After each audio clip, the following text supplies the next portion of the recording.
There's no reason why that couldn't be your story. You don't have an expiration date. Ooh, I love that. The actual pages. Like, that's all that matters at the end of the day. This is the Authors and Agents podcast. Angela, I'm so excited to have you here with me today. I loved Sinner's Isle. So can you start by telling me all about it? Yeah. Well, thank you again for reading it. I appreciate it. I know it's hard to take time out of everybody's schedule, especially when you're writers, to read. So thank you. But yes, yeah, it's a young adult romantasy that follows Rosalinda and Mariano. So Rosa is a majestic, so she has this magic inside of her, and because of this magic of her and her kind, which are called majestics, people have sent them and exiled them to a small island in the center of the sea called Sinner's Isle. And they are only allowed off that isle if they bind themselves and their power to a person of influence. So here comes the king and his court, and Rosa has recently become of age, and she knows that in order to get off this island, the only way is she's going to, pretty much bind herself most likely to the king. Right. And she wants nothing to do with it. She wants nothing to do with anybody having control of herself or what she does with her power and her body. And so she has it in her mind to escape with her very best friend. And things go awry. And Rosa suddenly finds herself in need of a new plan. And enters Mariano, who is the son of this feared pirate, and he's recently found himself exiled himself. So he's marooned and finds himself on Sinner's Isle.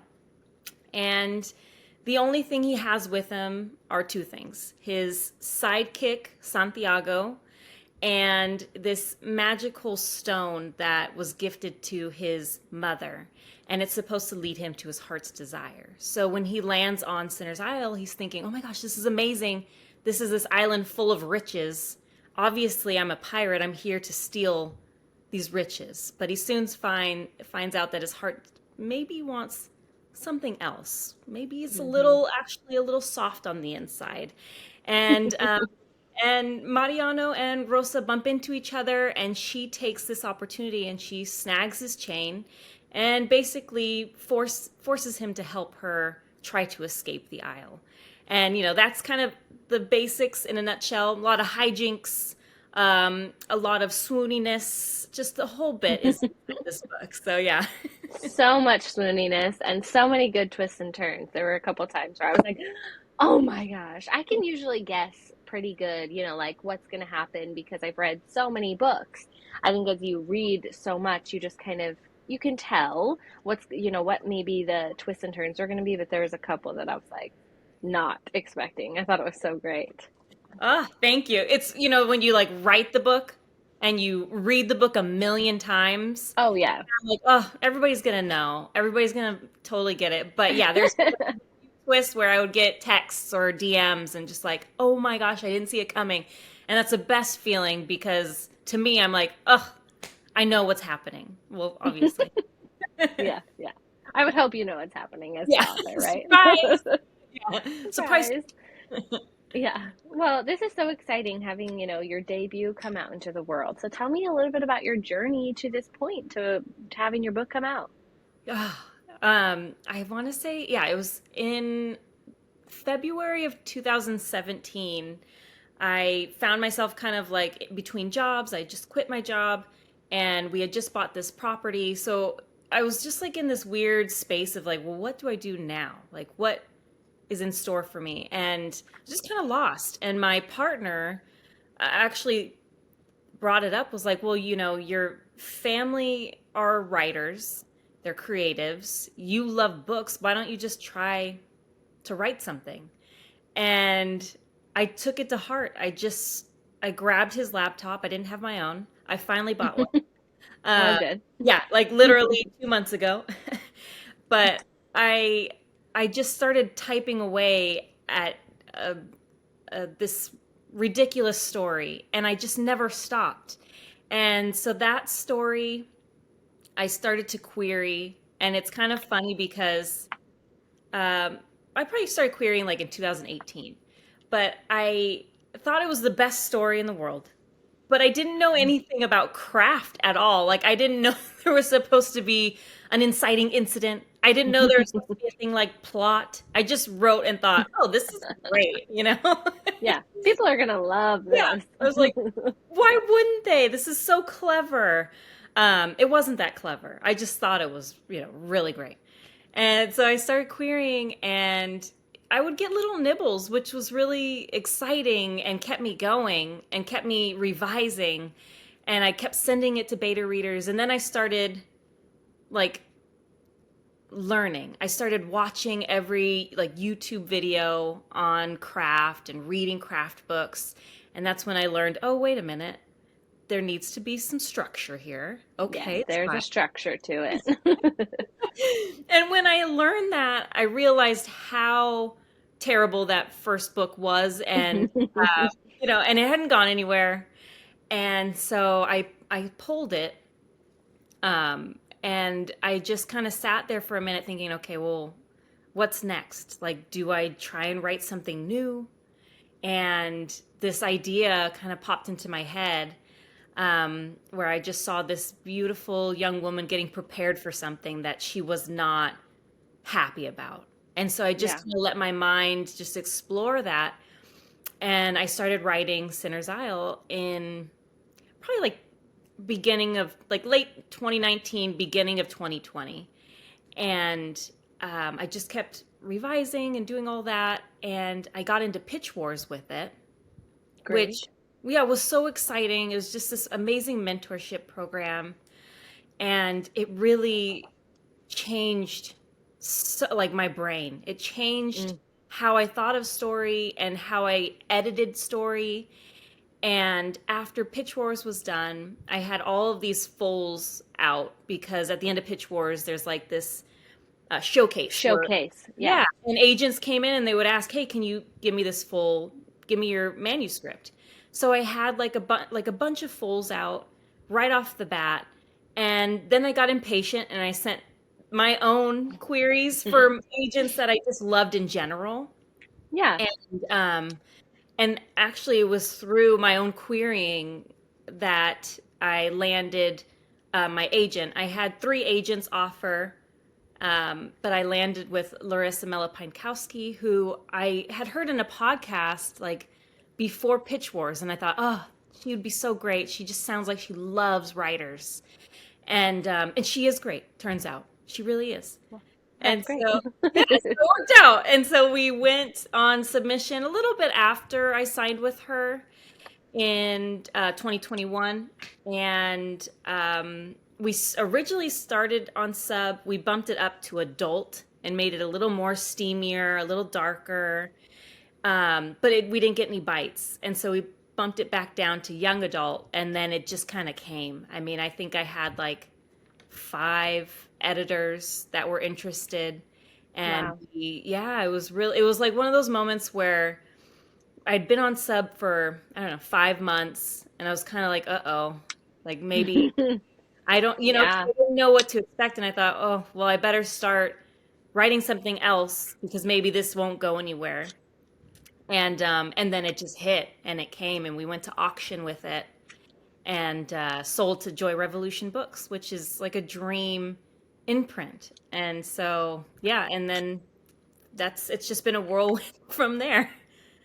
I love it. Well, I love that your impatience in the querying process landed you who you ended up being with, right? Because I think all the advice, all the querying advice is like be patient, take your time, do batches, wait 8 weeks in between. And for me, I'm literally the most impatient person. I work on it all the time and I'm constantly tested on my impatience. But I'm like, hey, you're a success story for being impatient, right? Yeah, well, and I think like the game has changed a little bit when it comes to like batches, because I remember that was the advice like when I originally started querying was like do it in batches.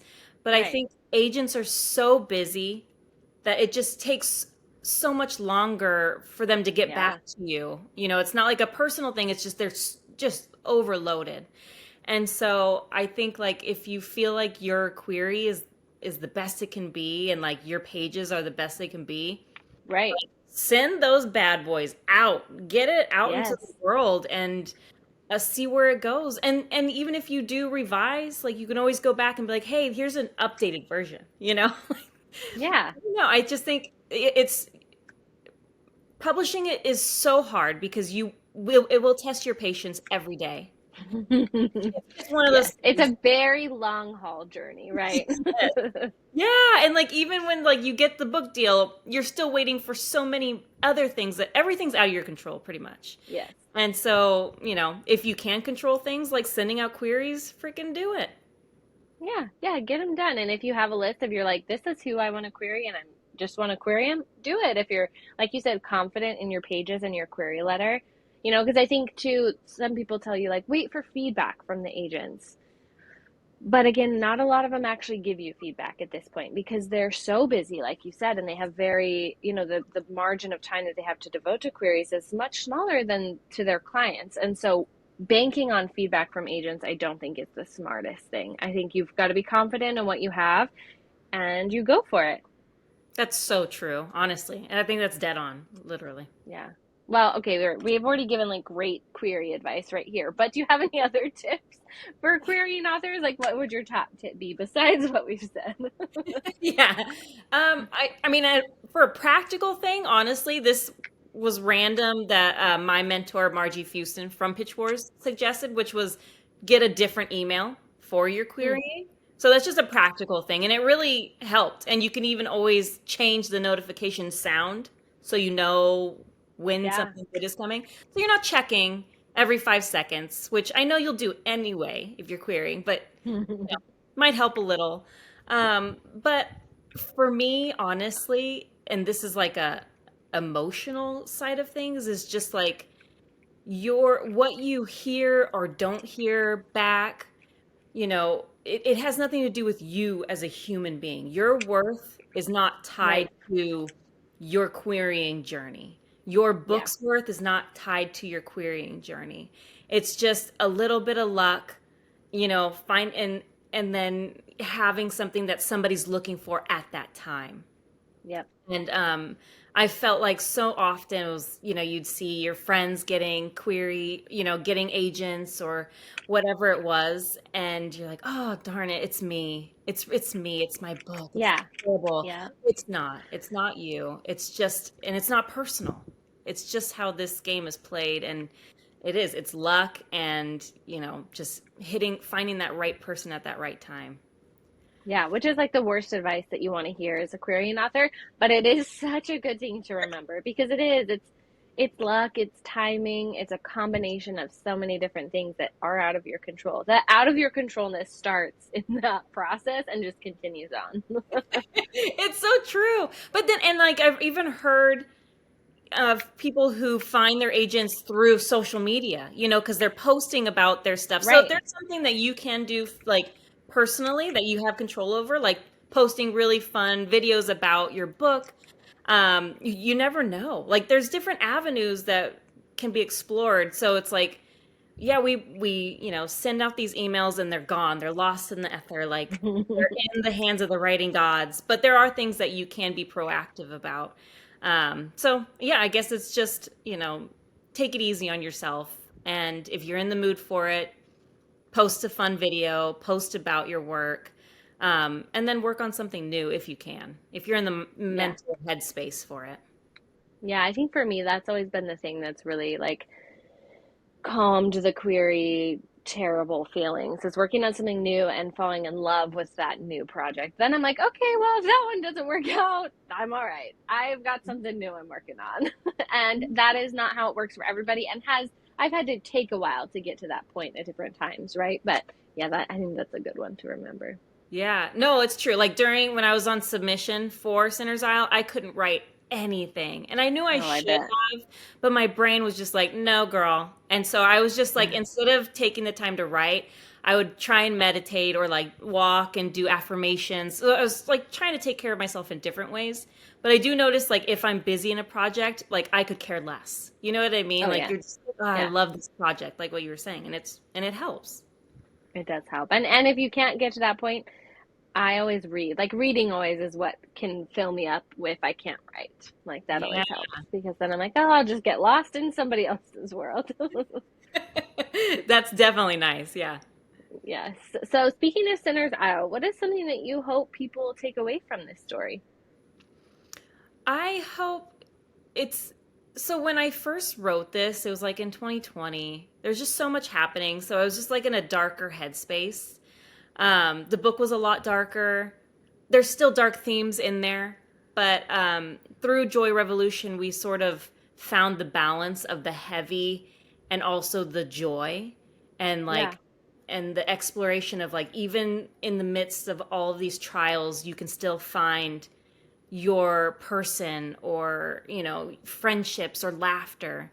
And so I feel like that was the biggest lesson for me from this book was like you can literally have the weight of the world on your shoulders but still find space in your heart for love and like just letting that happen too, because it's a lot easier to push it aside, but like when you take the time to really like try and find the joy in things, it's a beautiful place to be. And so I feel like that's kind of what my journey with this book has been, is like kind of dragging, like clawing myself out of the Mm. darkness and looking for the good, which is sometimes really hard to do in this day and age, but it's there, it's still there. And so that's what I hope people take from it. I love that. I think that is definitely something they'll take from it. And I'm sure you'll find and hear from readers about a bunch of other things that they take from it that you probably didn't even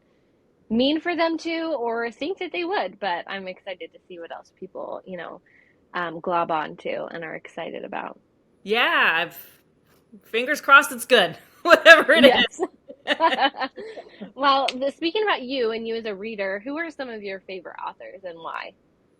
Um, I mean, I think it's like old school, still me, of just like Nora Roberts will forever hold a dear place in my heart. She brought me back to reading.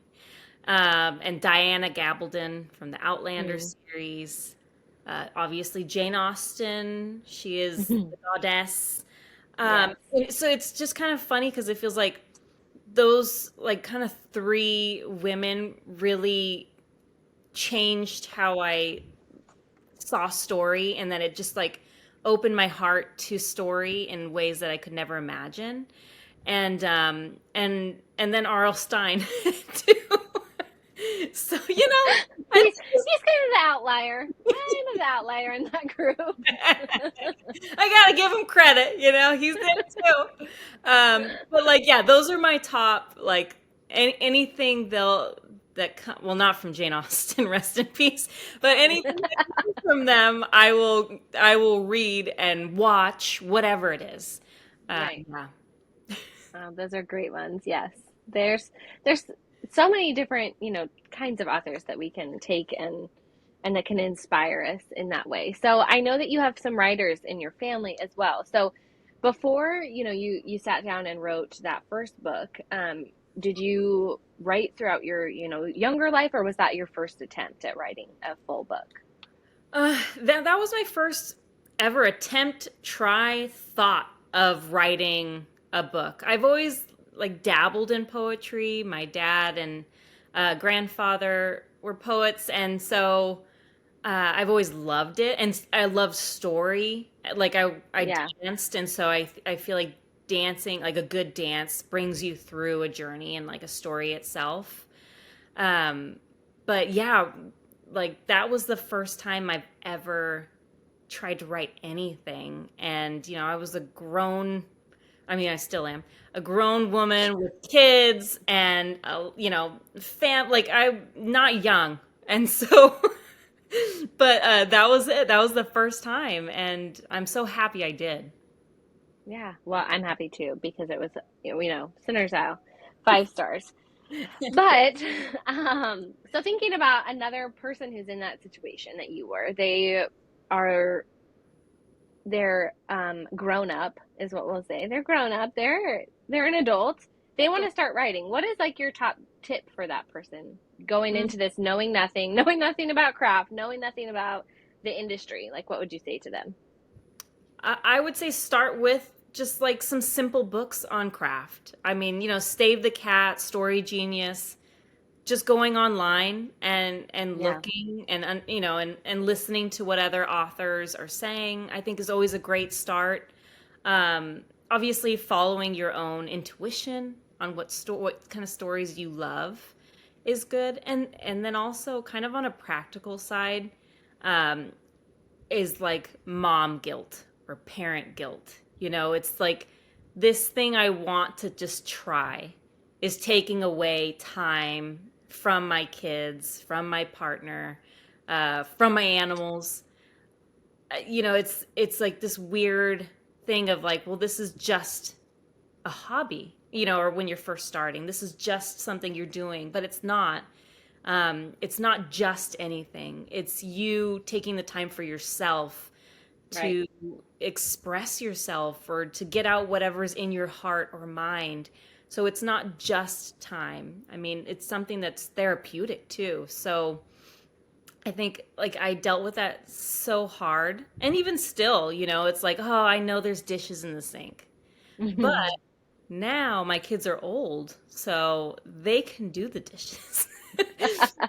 But like it's been really fun because they were younger. I think my daughter was like in fifth grade when I started this, or sixth grade, and now she's a junior in high school.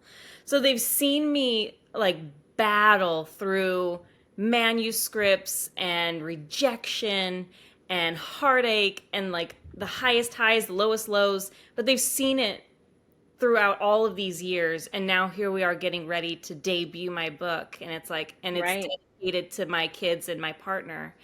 And so I think like all the time I took away, they saw it and they understood that, I was doing something that like my heart needed. And so, if you are a parent or whatever, it's not taking away. They're watching and they're seeing you live out your dream. So, it's a beautiful thing, I think. I think so too. As a mom of a big age range of kids, I've got older stepkids and then two little ones. I've felt that same way of like, oh gosh, I have so many other things I could be doing. I could, but but you're right that it's okay to do something for yourself. In fact, it's probably what you need at different times, right? Like, and I hope that my kids will, as they grow, be like, oh yeah, mom was still a great mom and did all the things for us, but she had her own hobbies and her own likes, right? Yeah. And can be an example to that. And I'm sure your kids talk about you and are excited to be like, yeah, my mom's book is almost coming out. I bet that's a fun conversation for them to have with their friends. I hope they're just bragging me up to everybody. Like, They listen, are. but it's pretty fun because my publishers are David and Nicola Yoon. So, David wrote. Oh shoot, I'm drawing a blank. But Nicola has had her books turned into movies. Everything, everything. The Sun is also a star, and so it was funny because my daughter has actually read their books before all of this, and so that was like the first That was a moment. cool moment. Yeah.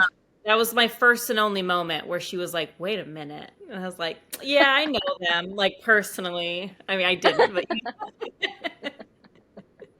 Your first and only moment. There's more moments to come. Don't worry about it. So, if you were to genre hop and write something really different from Sinner's Isle, what would you want to write?